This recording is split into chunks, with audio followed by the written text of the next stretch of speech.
The Democratic Republic of Congo is located deep in the heart of Africa. The 3,000-mile-long Congo River cuts a swath 12 miles wide in places through the country's spectacular rainforests, second only in size to the Amazon. The official language is French, but there are over 200 African languages spoken by the 56 million people who live in this amazingly beautiful yet troubled country.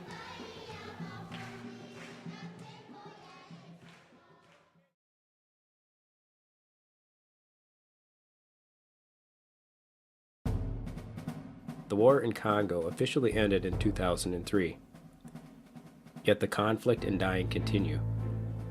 As is usually the case in war, children have suffered the greatest. Nearly half the deaths were children younger than 5 years old, mostly caused by malnutrition and disease, illustrating how the aftermath of war can be more deadly than combat itself. 8 out of 10 people in Congo are unemployed and live on 30 cents or less per day. Estimates range up to 50,000 children currently living on the streets of Kinshasa. For the past 25 years, an organization named ORPER has been working to protect street children in Kinshasa and, whenever possible, reintegrate them back into their families. 70% d'enfants avec lesquels nous sommes en contact sont accusés de sorcellerie. There are an estimated 2,000 revival churches in Kinshasa where deliverance ceremonies are performed on children who have been falsely accused by their parents of practicing witchcraft. Many of these churches combine traditional Congolese beliefs and rituals with elements of Christianity. Parents give donations to the pastors so they will perform exorcisms on their children and force them to confess that they are witches. Les garçons que vous voyez ici, Gaïta Kakozi, on avait brûlé, soi-disant il est sorcier. Après, quand ils sont brûlés, après, elles sont jetées dehors. Child prostitution is common, and age seems to be no restriction. Girls as young as 5 years old are reportedly selling their bodies in order to survive on the street. Si on ne s'occupe pas de ces filles, elles vont terminer comme prostituées.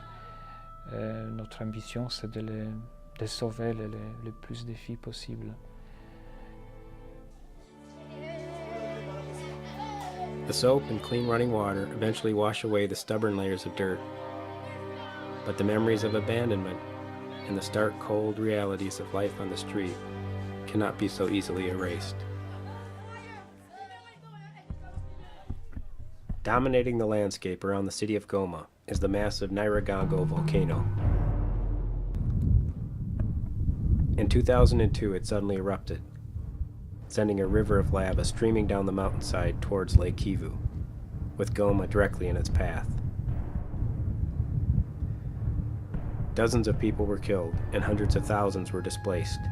Once again, they found themselves refugees in their own land, with few resources to cope with a disaster of that magnitude.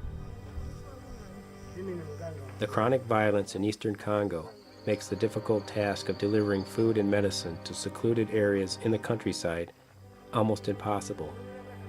Because of the fighting, hundreds of thousands of people have been displaced during the past year alone, resulting in another major humanitarian crisis. Healthcare centers are needed to treat and prevent outbreaks of disease. Improvements in food security and availability of safe drinking water are also desperately needed.